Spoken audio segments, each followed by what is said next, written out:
I received this letter this week from a viewer in the Netherlands about her experience of the past 3 years and how much she came to count on independent media online. Quote, "It's been a strange, scary but also wondrous journey for me," she wrote, "and at times I really felt like I was losing my marbles. Finding those voices online has helped me immensely in keeping myself grounded just by knowing I wasn't the only one seeing what I thought I was seeing.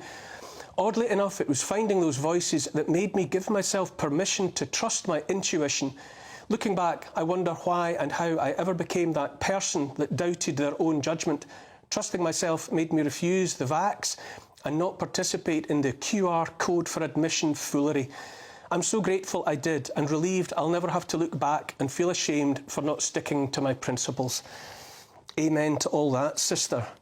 With those words in mind, I want to start by offering some early Christmas cheer, and if not cheer exactly, encouragement to those who've spent years putting up with the dog's abuse for standing in the face of ruthless and relentless state propaganda and lies.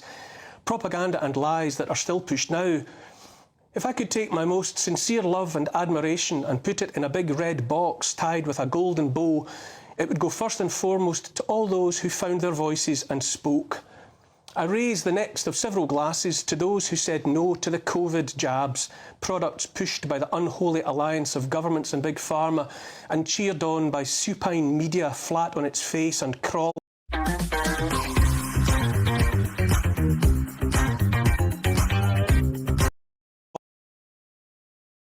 loss of employment, and kept going with our efforts to keep safe ourselves and, infinitely more important, our children. To all those I say, we were right, and that simple knowledge must be its own reward, for there will be no other, on account of the fact that no good deed ever goes unpunished. We were right, you were right. A war was waged against you, is still being waged, but you, outnumbered and embattled, have won that war in every way that matters, regardless of what might happen next. Standing ground and holding firm when every evil trick in the book was pulled, eagerly aided and abetted by that mainstream media, quote, "It's time to punish Britain's 5 million vaccine refuseniks." Remember that one? And countless comments online calling for the unjabbed to be held down in the street and dealt with, refused medical care. Shrugging all that off and keeping on was a damn tough bullet to chew, but you did it and you were right. We are right. By now, the AstraZeneca offering, pumped into countless millions of arms, has been withdrawn and labelled defective. And the state of Texas is suing Pfizer. Imagine that. Texas is one of only 2 US states with a population in excess of 30 million, the size of a medium country. And the state prosecutor there is taking Pfizer to court, alleging, amongst much else, that their jab, pushed into billions more arms around the world, was, get this, just 0.85% effective against COVID. Less than 1%, for God's sake. And that's without getting into the deaths and harms undeniably resultant from all those products marketed and pushed as vaccines. Pfizer, now accused of misleading the people, long ago admitted they didn't test to see if their product would stop the passing of COVID from person to person because they weren't asked to. And yet safe and effective was the mantra of all mantras. Take this now or you'll be murdering Granny. Safe and effective, eh? Ho, ho, ho. All those months when just mentioning the jabs in a negative light was like saying Voldemort's name out loud, when independent media channels faced censure and worse just for asking questions about them. And now here we are. The AstraZeneca jab is withdrawn and called defective, and Pfizer are being sued by the state of Texas. All those accusations of misinformation, disinformation and malinformation levelled at anyone who so much as put their hand up and asked a question. And yet even now, with Pfizer in court, CEO Albert Bourla's empty boasting of 95% effectiveness for his company's product is still out there, officially unchallenged, no apologies for false claims, and with endless testimony from the likes of Joe Biden on down, still chanting the safe and effective nonsense. We know now that when Big Pharma found itself with lakes of unsold product in the face of what they called hesitancy, Biden's White House told Big Tech to silence any questioning of the jabs, and Google and Facebook and others obliged. We know this. We can say this now without fear of contradiction. Those who stood and continue to stand in the face of all that, I raise a glass to you and with you and wish you good cheer. To those of you who called out in the face of more propaganda, the war in Ukraine, another raised glass. It was about saving democracy, we were told. It was nothing to do with NATO expansion, we were told. Putin had to be stopped in the Ukraine or he would invade the rest of Europe, we were told. There was nothing useful to know about the story of Russia and Ukraine before Russian military crossed the border on the 24th of February 2022. Open brackets, don't mention the coup d'etat engineered by the US in 2014 when a democratically elected pro-Moscow president was ousted in favour of a pro-Washington offering, followed by the better part of a decade of murderous attacks on Russian citizens of the Donbass, close brackets. There might have been an early end to the ugliness, but our own former Prime Minister Boris Johnson was dispatched by NATO to scupper the fledgling peace deal. And so the corpses of more than 500,000 Ukrainian and Russian men, women and boys are cold now in Ukrainian clay.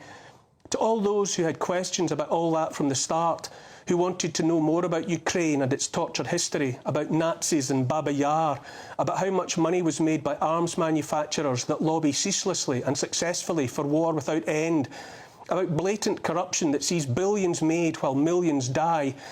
To all those who had questions about all of that and thought it better to ask them than to stay quiet while generations were harvested like grass, to all those I say, you were right.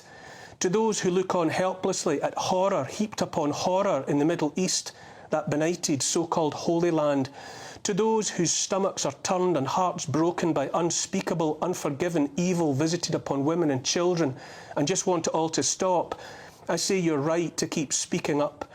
I remember the line from the Talmud, he who saves one life saves the world entire. To those who watch slaughter far away, slaughter that only brings the threat of slaughter closer to our undefended borders, to troubled communities shaken and stirred here at home, I say, keep asking why it must always be this way. I say that now, right now, asking questions is more important than ever, because always underlying all the most obvious, malevolent and manipulative manoeuvrings, the horror shows that boil the blood, simmers another narrative of a quite different sort. It's the Rome to which all twisted roads lead, and which more than any other will be our undoing if we don't see it for what it is, the so-called climate crisis. And while we're deliberately distracted by all the rest, by pandemic, by missold medical products, by politicians' lies, by war, by atrocity, we are bled of all our freedoms and rights, and it's those wounds that will hurt us most of all.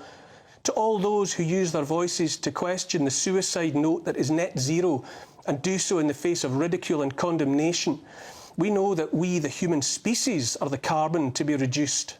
I salute you too. Last week, the front pages of the relic media were lit up by the revelation that in November, during a video call with a former UN Special Envoy for Climate Change, Sultan Al Jaber of the United Arab Emirates, President of COP28 and Chief Executive of UAE state oil company ADNOC, said there was no science indicating a phase-out of fossil fuels is needed to restrict global heating to 1.5 degrees centigrade, and that to take away oil and gas would take the world back into caves. The Sultan's remarks sparked outrage from the usual suspects, but his choice of words was important. Back into caves. Out of the mouths of babes and sultans, it turns out, comes truth. Those dismissive of any crisis suspect the intention of the suicide note of net zero is precisely, as Al Jaber says, to so impoverish the developed industrialised West that a new dark age ensues, global neo-feudalism that will see a tiny group of unimaginably wealthy people reign over the billions as we scrabble for scraps.